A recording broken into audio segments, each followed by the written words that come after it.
Hi, I'm Santa Clara County Supervisor Dave Cortese, and for those of you who have tuned in before on Saturdays at 3 o'clock, this is our weekly town hall meeting and discussion on COVID. Obviously, it's a town hall meeting of virtual reality. We don't have you here with us, but you can call in, you can text, and you can post on Facebook Live your questions, and those will get picked up.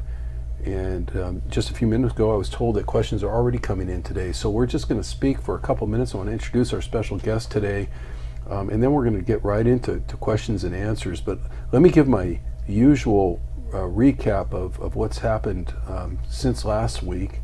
And while I'm doing that, I want to once again thank the Viet Bay studio. They donate the studio to us week after week after week to do these shows on behalf of the County of Santa Clara, and my supervisorial office and the guests that show up here from the county. But they do a terrific job and have a very professional production here. So to Min and all the others here, we thank them very much. There are 3 staff members you can't see here because we're all distanced 6 feet apart. And that would be Tara Sri Krishnan, Tebu Nguyen, and Janice Rombeck. And all of them play a role on our communications team and constituent response in the office. So we're prepared to answer your questions as best we can as they come in. But since last week, some good things have happened. Testing numbers per day are up. People have been asking us if we can get those testing numbers up. Many of you have asked us that. And last week they went over 4,000 a day, and in some cases, and they continue to roll out.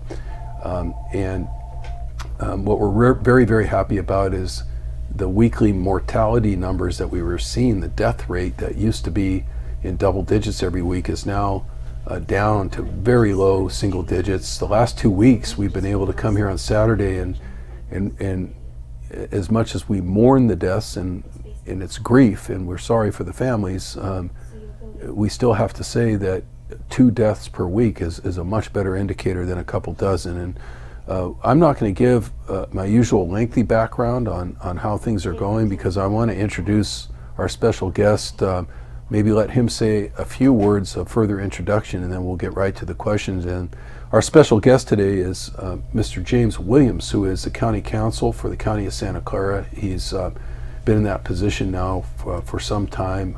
He does a job there that I'm very proud of. He has not only a national reputation individually as an attorney, but his office was recently named our county's county counsel office. His office was named the #1 public sector law office in the country, and it's just an indication of the kind of the work they do, whether it's on behalf of DACA students or others in the community at a larger scale, or just fighting these battles to protect our county treasury, to save taxpayer money, and to make sure that people stay healthy. But the importance of James here today, or the relevance of having him here at a COVID town hall meeting, is because he actually is in the Emergency Operations Center every day. This is a typical case of somebody putting the whole county ahead of their personal interests, because he has a young family and a lot of other things that he would like to be doing, just like all of us. And he's spending 7 days a week and many, many hours, not only in the Emergency Operations Center, but writing the rules, writing the protocols to get businesses open, and helping to guide Sarah Cody as to what can legally be done and what can't be done from a legal standpoint. We'll talk about that some more, but James, thank you for being with us, and why don't you say a few more words about what is it like to be, what is a day in the life of a county council these days? Thank you, and first I just want to thank you, Supervisor Cortese, for having me on. It's really a great opportunity to answer people's questions and talk with you about what's been happening.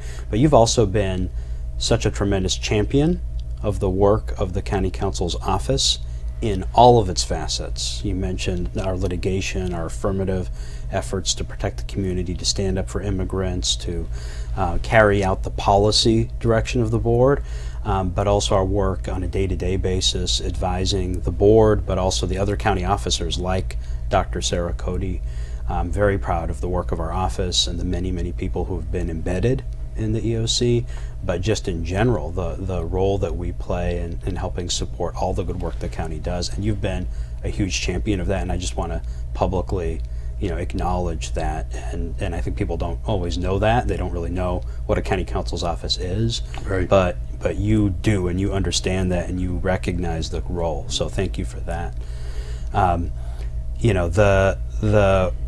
My role here, both wearing the county council hat, but then at the EOC, this is unlike any other kind of emergency, and maybe it's worth taking just a moment to explain that, because this pandemic is very different. As you know, before I was a county council, I was a deputy county executive, and one of my departments I worked with was our Office of Emergency Services and our Emergency Operations Center.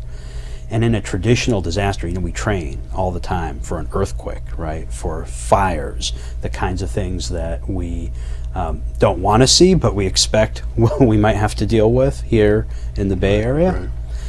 And the whole system is based on this idea of mutual aid, right? You bring in the resources from the state, you bring in the resources from the federal government, you bring in the help from outside of your region, and you saturate whatever part of the country is affected by a hurricane or an earthquake with all these external resources to help in the immediate response. What's different here with a global pandemic is everybody has had to deal with it themselves. And what's made things so much more challenging here with respect to COVID are the serious failures at the federal and state level, and widely known about testing, for example, and how much we have had to do locally as much as possible to try to fill in those gaps. So it's been an extraordinary response with all hands on deck from all across the county to actually do even more than we would already be overwhelmed in trying to do in a normal disaster situation, to respond to this pandemic situation. And it really is every county for themselves, which a lot of us don't feel it should be. We would like to see a stronger national response. It's not the philosophy of our national government right now to step in. When we came in, we were wearing masks, and the folks here handed us more masks because they're trying to protect themselves, and it's everyone's getting their own stuff, getting donations, giving out donations. Yeah. It's been like that from the beginning, and we don't want to grade which county's doing a great job and which isn't, but it really is a reflection, I think, on the people that we serve, the 2 million people in this county who have by and large cooperated with the rules that you've had a hand in putting out there, and I've had a hand in putting out there, I suppose. And of course, the expertise that we have in this county, we're very fortunate to have it. So that said, now we're on the hot seat and we have to answer questions. Yes. And people have hard questions that they ask us. So let's see what we can do. We won't duck anything. We might not have the perfect answer for you, and if we don't, we'll get it for you Monday morning. But let's see what we can do. Tara? Yeah, so Philip is a Saratoga resident and a volunteer contact tracer for the county. And Philip asks, what will we be asking the community to do to help make COVID control more effective? Are some aspects of the June 5th reopening going to need to be reversed? Great question. I'm not sure either James or I have enough information at this moment to give a definitive answer on that, but let's talk about the idea of June 5th, 13 more different activities and business ventures opened up, different things. Virtually all office spaces opened up now for the most part, but short of a complete reversal, is part of your job and counseling Sarah Cody to continue looking at what might need to be tweaked to this question. What if there is a little spiking and surging? Do you go back and look at maybe we just need to adjust a few things here?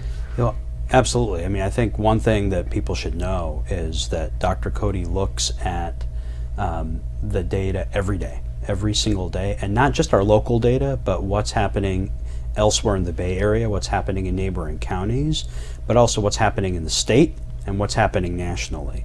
And the trends right now are definitely concerning, And she talked about that just yesterday. Even here in Santa Clara County, we've seen a significant increase in cases, and we've certainly seen a lot of increase in cases across the country in places that opened. And I think what it really calls for is that we need to redouble our efforts to be very focused on the basic safety protocols that from the beginning the public health experts have been urging us to follow. And that includes face coverings. The evidence grows with each study of how much of a difference face covering makes in helping to contain the spread. And it's not so much about protecting you, it's about protecting others from you, and that's kind of a little bit of a harder concept for people to understand. But we need to make that a cultural norm about the 6 foot distancing and maintaining that vigorously, about the social distancing protocols and having businesses take those seriously and rigorously adhere to them, and making those messages clear. And it's hard when some leaders elsewhere want to debate things like whether we should have face coverings, starting with the President of the United States, right? And that makes it a little harder to get the message communicated clearly. But there is no debate in the public health community, right? The people that I'm listening to, that you're listening to, that our residents have really been doing a great job being attentive to, they are very clear about what those basic things should be. Yeah. And we have to be rigorous about it because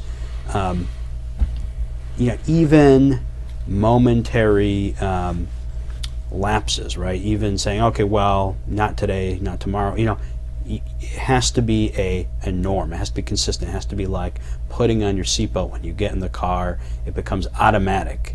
You always do it, always, every single time. It just becomes reflexive. And that's where we have to get as a community. It's hard, but that's what we need to be doing in order to see success in maintaining the opening and moving forward while maintaining safety. Well, it's Tara, what else do we have in terms of questions? So Yeffy asks, now that we have contact tracing, do we have any data on COVID reinfecting a patient who previously recovered? And do we have a record of folks who were sick and recovered? Yeah, there's definitely data. If by no other means you can sort of what I call back into the people who are recovered or recovering, because the other option is they're in our mortality figures or they're in the ICU and we don't know yet, right? That's right. But if they're not in one of those two places, then they're on the mend, and that's why we watch those ICU numbers and the hospitalization numbers so closely, as I understand it. Yes. But let me let you answer the rest of the question. Yeah, no, that's exactly right. We basically presume that those folks after 14 days or so who are not hospitalized have recovered. Now, that doesn't mean that they haven't had other effects of this virus, because one of the things we've learned is that there are other serious health risks, not just the risk of death, but other illnesses that are appearing in some people who get COVID. It's a really nasty virus, and so that isn't going to be captured necessarily in hospitalization. But you're right. I mean, the way you back into that is to say, okay, well, after about 14 days or so, those who are not hospitalized have kind of been presumed to have largely recovered. Lawyers, I'm one too, so I know, are always kind of careful with their language, right? That's what we're trained to do. And I always pay attention even to the reports that you put out daily, and people should know that the county council's putting reports out to the Board of Supervisors every day that are thorough, and you're not the only one. Here's what's happening right up to the second. But the language that says there were 3,984 confirmed cases of COVID in the county as of Friday, confirmed cases is a pretty important phrase, right? Because Yeah, it's critical. one of the things that makes it hard to answer this question, and it goes back to your earlier point, is the federal government was so slow on giving us testing or testing kits or even authorizing commercial testing. The whole system was so delayed from a national level Yeah. that in a sense we can't really tell you how many people recovered in perfect terms, right? Because we don't know how many people ultimately had it at this point, which is another reason why we want testing. The more testing, the better, the better information we have, right? You're exactly right about that. And frankly, it has been mind-boggling at how challenging it has been in this country to have ready access to testing.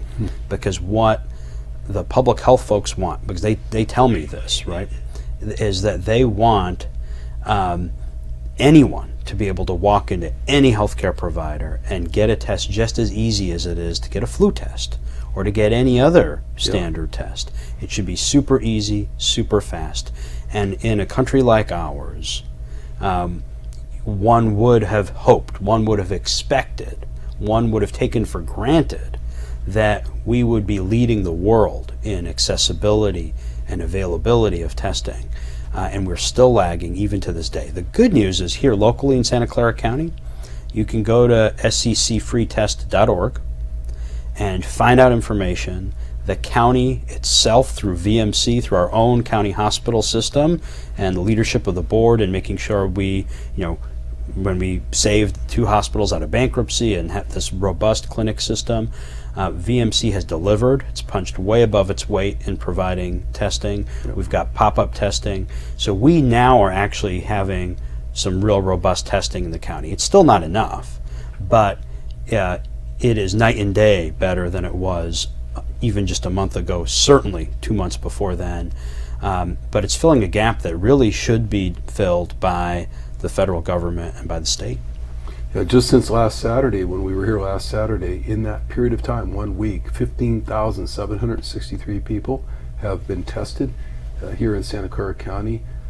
As Mr. Williams was just saying, free testing. I mean, there's really no excuse for not doing it. You get the results typically in a couple days, if not sooner.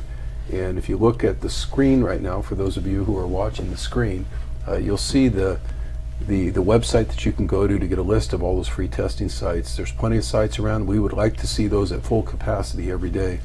Yeah, one other thing I want to mention on testing is Dr. Cody recently did issue an order to large healthcare systems like Kaiser, like Palo Alto Medical Foundation, all the other large hospital systems in the county, Regional, Good Samaritan, and so forth, to mandate that they step up to the plate and ensure that they're providing testing for all the priority groups.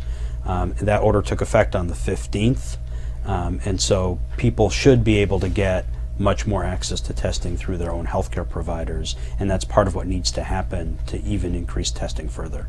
Yeah, good. So don't worry about your health insurance card. Just head down there and get the free test, especially if you're experiencing any symptoms. Yes. Or if you've been around anybody else that got tested positive, or even if you're just suspicious about it, why not get tested? We could use the data. Again, the more tests we get, the more opportunity there is to understand the virus, and maybe if that testing comes out negative, you're just adding a little bit more argument to get the economy opened up a little bit more. So it's a good thing to do any way you look at it. So, We Tara? want that. Yeah, so we had a caller call in and ask for your analysis of why shopping malls were opened under phase 2 and not later. That's a really good question for James Williams. I have had a role that we've talked about a little bit here, and probably more so down at the county as an elected official, as a county supervisor, of trying to be a go-between or a liaison between some of the people in churches and temples or malls or car dealers or construction or dentists, so that they could get their best ideas on paper, and turn them in to people like James Williams and his team, and they can look at them and try to get and get things opened up. Obviously, they have to convince Sarah Cody about that because she has the final signature on everything.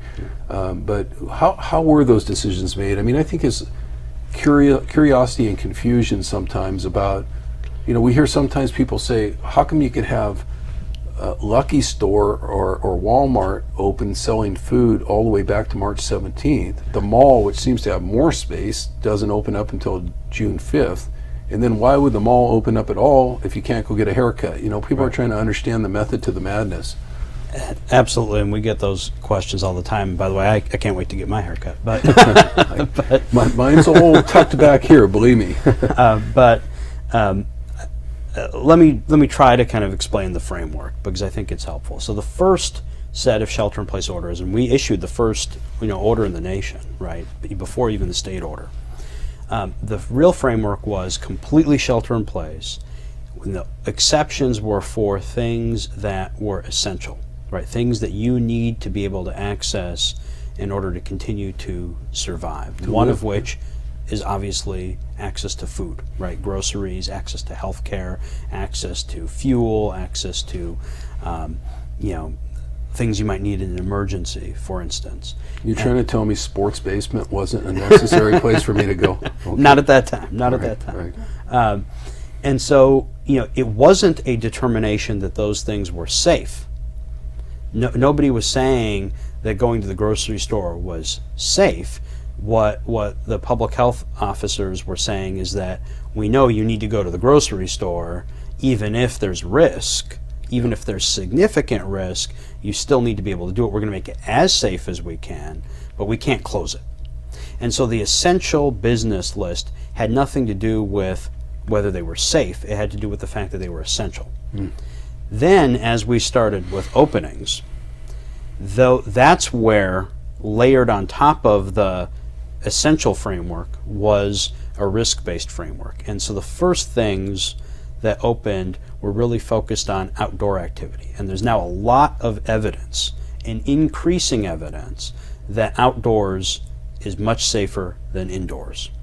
And so there's an effort to encourage, take your activity outdoors. The airflow is better, the ventilation is better, it's much easier to maintain distancing, the UV helps kill the virus, it's just better outdoors. And so the first wave of things had to do with outdoor activities, outdoor businesses. And that was risk-based layering.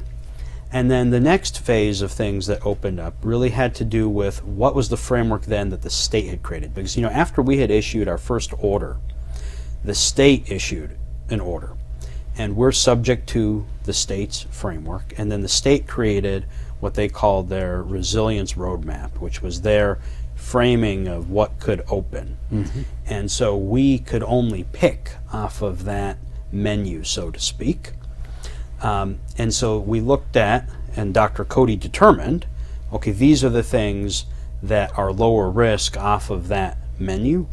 And those were kind of the next set of things. And we did a big opening, as you mentioned, on June 5th, really significant, certainly with restrictions, but the vast majority of businesses after June 5th are able to open in some form or the other.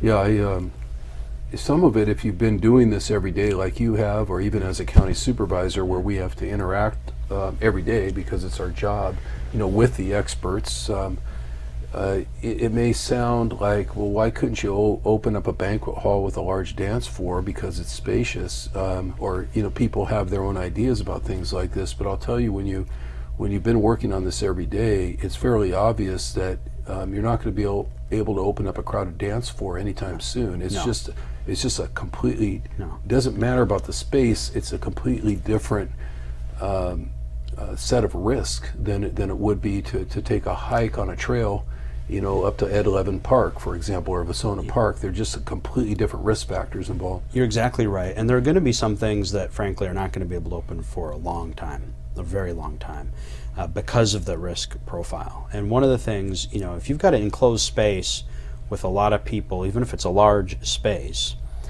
if you have one of these super spreaders, right, you have now exposed potentially 100 people, 200 people, 300, 400, 500 people to COVID. think about the challenge for contact tracing, for trying to quarantine and isolate, to even figure out, how to do that and how to do that fast enough. It doesn't matter how many people you have. You've just created, boom, in a place where there could be an explosion of the virus that becomes an uncontainable chain. And so those kinds of mass gatherings, those were things that actually were banned before shelter in place, right? The first orders that Dr. Cody issued had to do with those kinds of events. And honestly, I don't think those types of things are going to open anytime in the near future. I don't think they'll open certainly anytime this calendar year. Sure, even before shelter in place, she said, no gatherings in a single space of 1,000 people or more. So that kind of stopped the malls right there. It stopped a lot of things. It stopped large weddings, for that example, for that matter. So, well, thank you for that explanation. It was interesting even for me, and I'm involved with it a lot, to hear about how you deal with even the state framing of the issue. And not everything is Sarah Cody's decision. Ultimately, she's got to follow some rules too. That's right.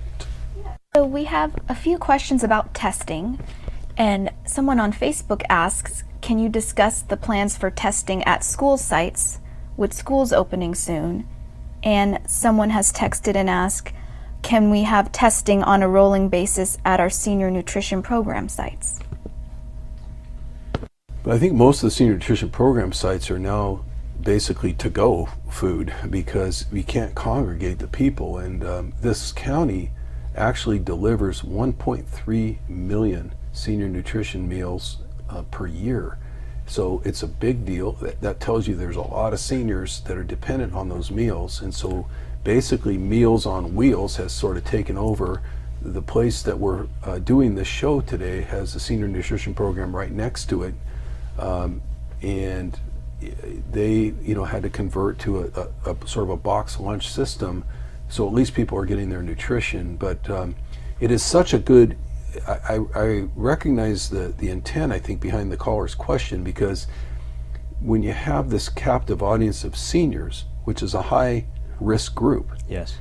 and they're coming in to get meals, naturally, it's a logical thing for people to think of, well, why don't we catch them right there? Same with kids going into schools. If the schools do open up, which is largely the responsibility of school superintendents and school boards, but if they do, what about that? Do you think we'll start seeing testing zooming in on these places where we have a captive audience and we can catch them when they're coming in and out? Well, I think that the hope is to have much, much, much more testing everywhere, everywhere, and as many places as possible. And that's going to take a community-wide effort, right? We still need the federal government to step up. We still need the state to step up. We need other healthcare systems and providers to step up, to make sure the reagent is available, to make sure the supplies are available, to make sure that the resources are available, so that we can be able to have that kind of absolutely widespread testing all over the place. The one other thing I would add is, we are already doing a lot of targeted testing at skilled nursing facilities, right? At places where we know there's a really serious risk that if COVID gets in, there will be a lot of deaths. High risk population, very vulnerable population. And so a lot of energy has been spent in the EOC making sure that those places have personal protective equipment, making sure that we're shoring up staffing, making sure that whenever there's an issue, we go in and ensure everybody's tested. A lot of wraparound support for those facilities, because right from the beginning in Washington State, right, there was that skilled nursing facility with an outbreak and dozens of deaths.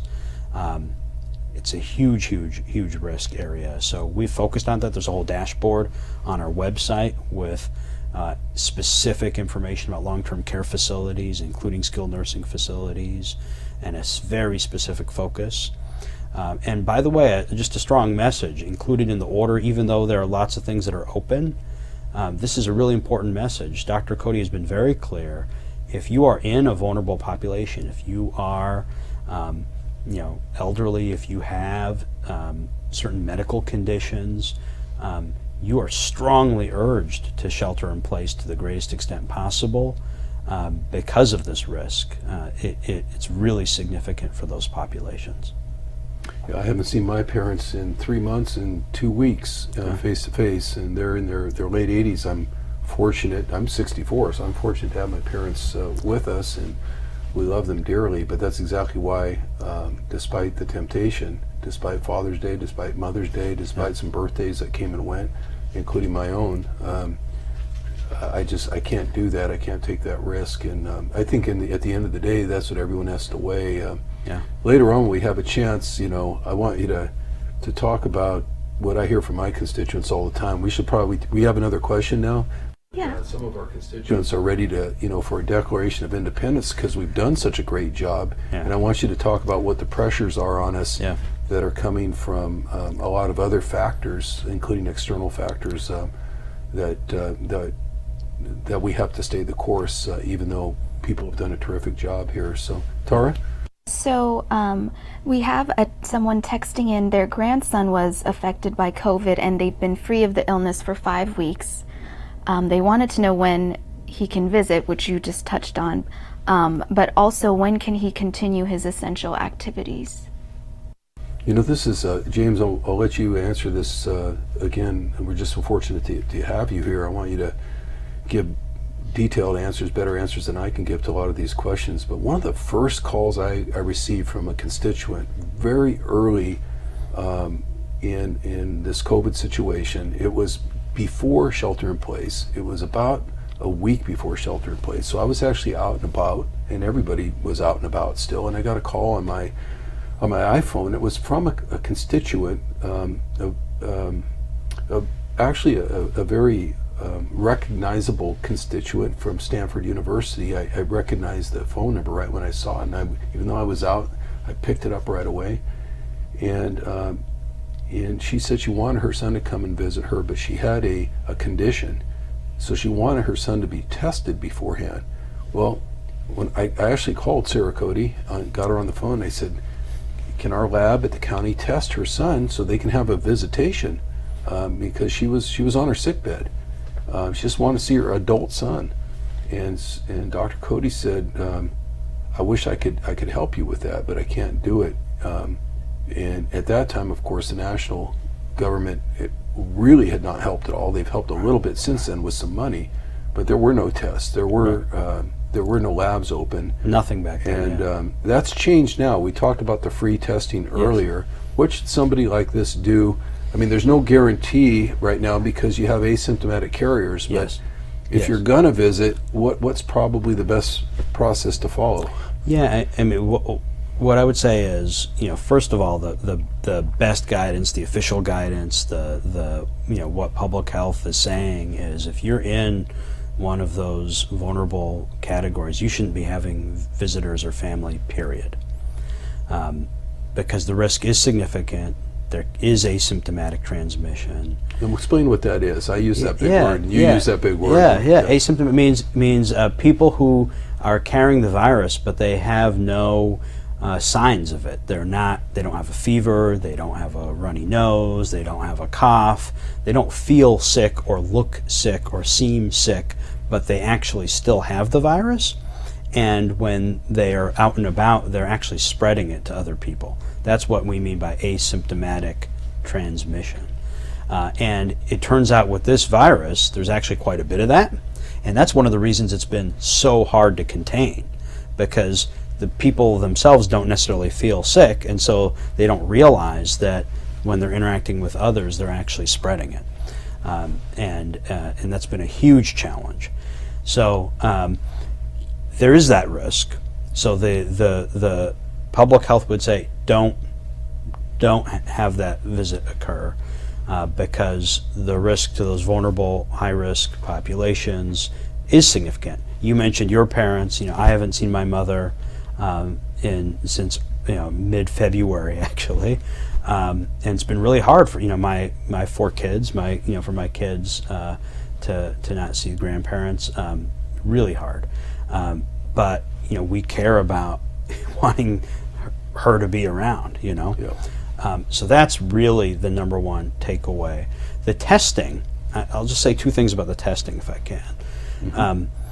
The standard test, the swab, the nasal swab test, is pretty accurate, and it tells you if you have the virus at that moment in time. But the challenge can be, it can take several days after you're exposed before it registers, and so that test is only a snapshot in time. So it only tells you that at the time that specific swab was taken, you likely didn't have the virus. You could have gotten it later that afternoon from somebody. So that's a great point. And I actually had one of my employees, no one present here today, say to me, I want to help, I'm willing to get tested, but what good does it do? And I thought, I wonder how many people think that way. They're not getting tested because they think it's just a snapshot in time. What am I supposed to do? Get tested every 3 days? Or, how do we feel about that? Better once than none at all? Or what? Absolutely, because, the more we can have general testing, the more we will catch some of the asymptomatic folks and be able to get them to isolate and get their contacts to quarantine. And if we do that, then we'll help break a chain of transmission, right? We'll help cut off one locus, one point of spread of the virus. And so you're right, it's not perfect, and you're right that it's a moment in time, and so for the individual who gets tested, it doesn't mean you're now free to do whatever for the next 2 weeks. But the more percentage of the population that we can test with the more frequency, the more likely we can actually find and then kind of, put a ring around a spot fire, so to speak. If you think about it like in a forest fire type analogy, right? You got these spot fires pop up. You want to jump on those and contain them before they spread. Well, you got to find them first. And the more we will find, the more folks who even folks who don't have symptoms, get tested. Of course, if you have symptoms, we definitely want you to get tested. That's absolutely critical. But we're urging people, especially people who, are coming in a lot of contact with the public. So if you're an essential worker, if you're a grocery store clerk, if you are a politician, yeah, absolutely. If you're a delivery driver, if you're in any setting where you may be interacting with many people in the public, you're at higher risk because of the number of interactions, and we want those folks to get tested. They are a priority group. They're part of Dr. Cody's order to the large healthcare systems as a group that must be offered testing. Yeah, I understand, and I hope everyone does, that all this contact tracing and all this system that's been set up and the protocols that you're writing for these businesses, they're all relevant only to the extent that people test and people screen, right? If you say construction sites can open, but you got to test people, you got to screen people, you can't let people in with fevers, and if somebody does turn up positive, even after all that, you can swoop in, shut that site down, keep it from spreading, and then start contact tracing and figure out who started it in the first place, and go try to clean that up by quarantine. And that's really the point behind the testing at this point, and that's what you're trying to write into all these protocols to make sure there's a way to retrace everybody's steps if something does pop up, right? Yeah, I mean, one way to think about testing is it's kind of the eyes and ears, right, to see what is going on, right? Where is the virus even? And if you can't see it, how are you going to be able to respond to it? So it's kind of step one. Now, there's a lot of other pieces, but if you can't see it, you're blind. You're operating blind. And that was one of the big challenges early on. And to Dr. Cody's credit, jumping on that shelter-in-place order so quickly, a lot of people waited too long. And it's something that's hard to understand because, the people get a little uncomfortable with kind of the math concepts. But the growth on a virus is exponential, right? That means every day you wait, boom, boom, boom, boom, it just spirals, right? It grows massively. And the difference in a day or 2 or 3 or 4 or 5, basically you look at the difference between Santa Clara County and New York City. They 6 days, exponential growth. Well, we're with James Williams. It's James Williams that you're listening to today, and he and his law office, which is the county council. His law office is the law office of the county of Santa Clara. It's a public sector law office that's part of the county, which has won some of the most significant landmark decisions, including several at the Supreme Court level since 2016 on behalf of the entire nation. But that's not what he's talking about today. He's been playing a lead role guiding the process of protecting us from COVID, of counseling Sarah Cody and all the other attorneys that you have around her, trying to help make sure that as we proceed, it's being done legally, constitutionally, and of course with a tremendous effort to protect people as we go along and try to get some of our businesses open. That's what you've been working on a lot most recently. Yes. Tara? Yeah, and just related to that, we had a couple folks ask if we'll see hair salons go outside or hairdressers go to folks' backyard. You know, I'm going to say that James Williams we aren't going to allow him to have to be put on the spot today because he's in an attorney-client privilege dialogue with Sarah Cody, and they're just a couple of days away, I think we can say that much, from issuing, another set of orders and opening up businesses. But maybe you can just generally comment on how seriously issues like hair salons and the need for people in this county to be able to access basic services like that. We know that you have a logistics team also that's fielding Yes. Emails and phone calls from constituents, just like we're doing today. Every day that's happening. Yes. We know that people, eventually get tempted to go sneak off and try to get a professional haircut somewhere or go out of county.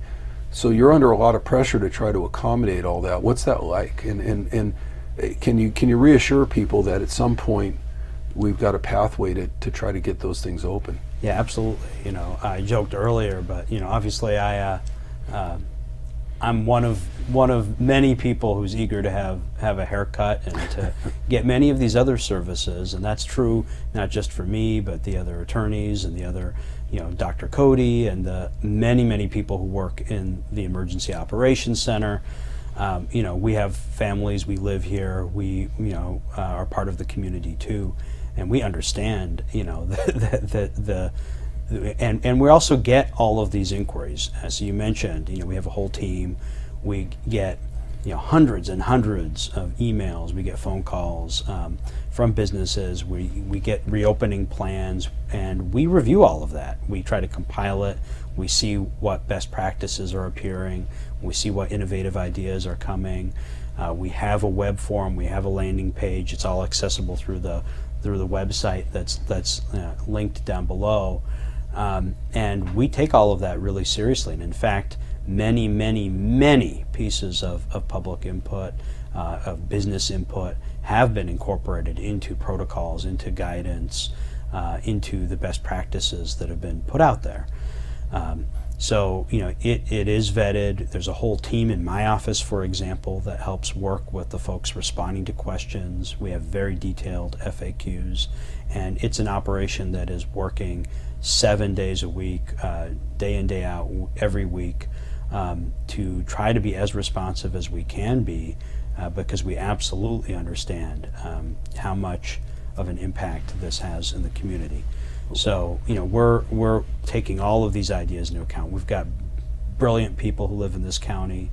We've got people who care a lot about trying to do the right thing, and we are lucky that we've got a great group of folks who are really trying to put all of those pieces together in the best way that we can. Before we go on to the next question, just on the subject of haircuts for a little bit longer in salons, we have had neighboring counties and other places out of state open up. For whatever reason, they felt they could allow hair salons, barbers to open up, and I've read a lot about that to see what they're doing in preparation for some of the County Board of Supervisors hearings that we have with you and Sarah Cody and Dr. Jeff Smith, our county executive. So I'm prepared, and it does seem to be that a lot of other places have started to figure out how to do that safely. And I'm sure you take that into account, which makes me feel like we're close. We have to be close because a lot of these other places seem to be operating safely, at least in that sector, in that realm.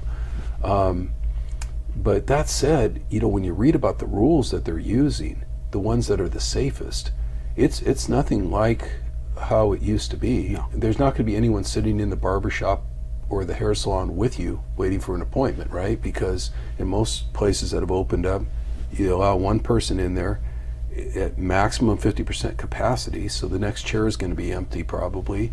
Your masks on, sanitization going on constantly, Yeah. people changing clothes constantly.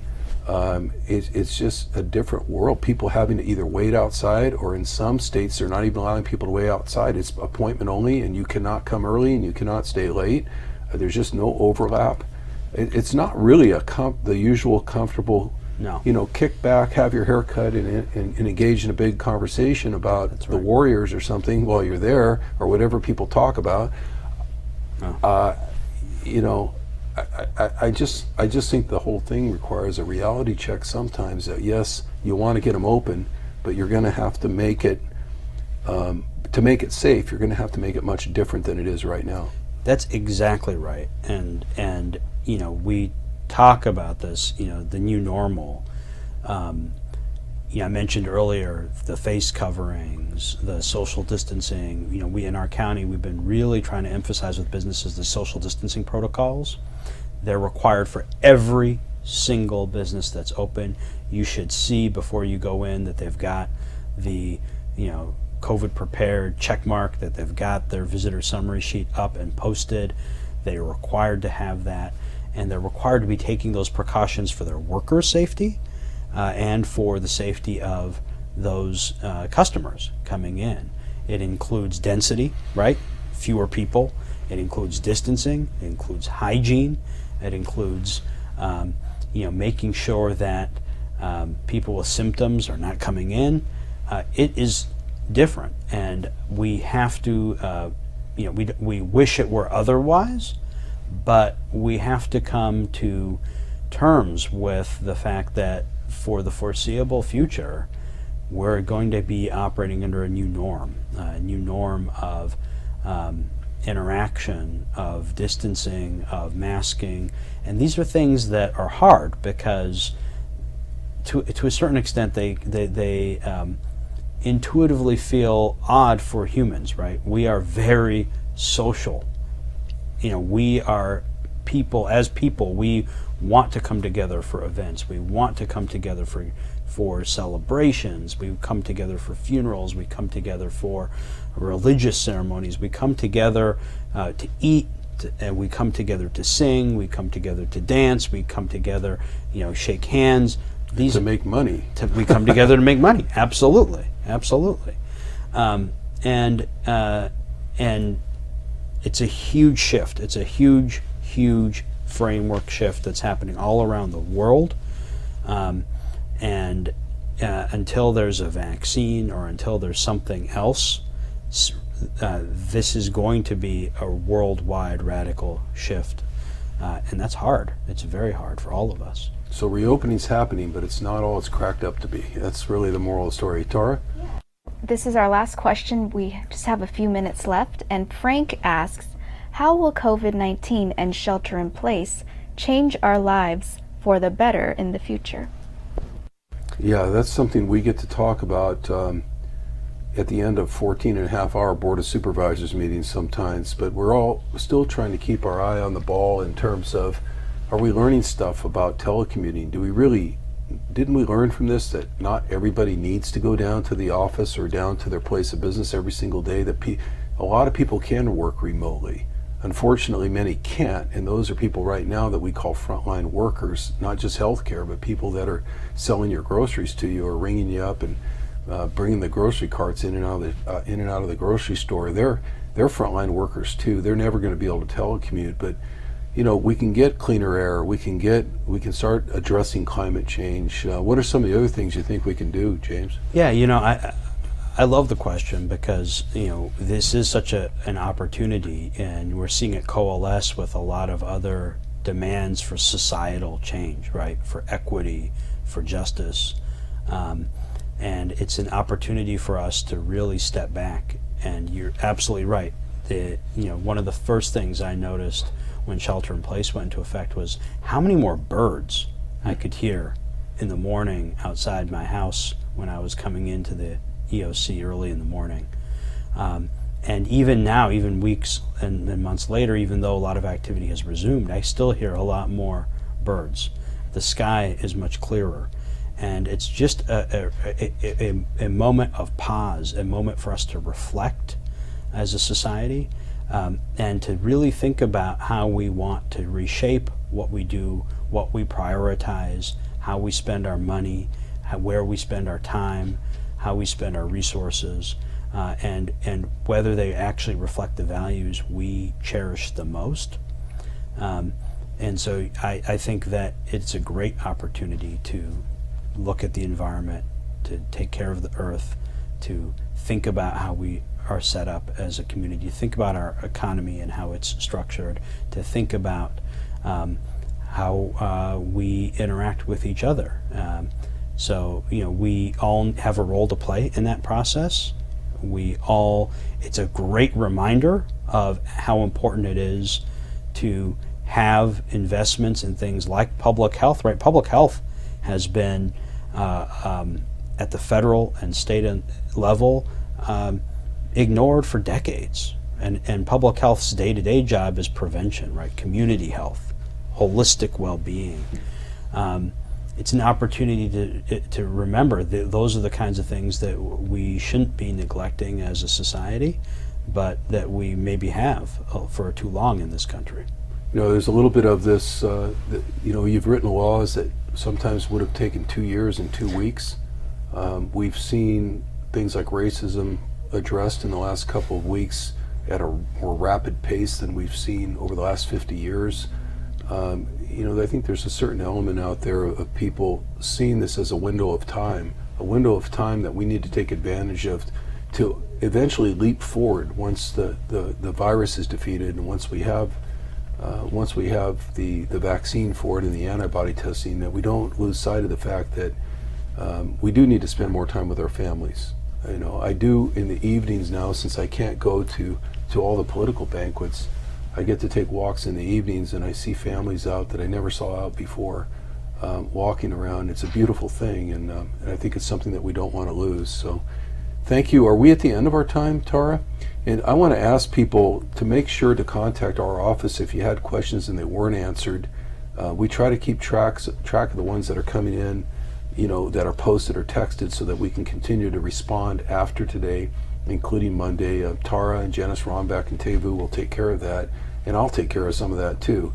But if something comes up 5 minutes after this ends and you think of something, by all means call us Monday, 408-299-5030.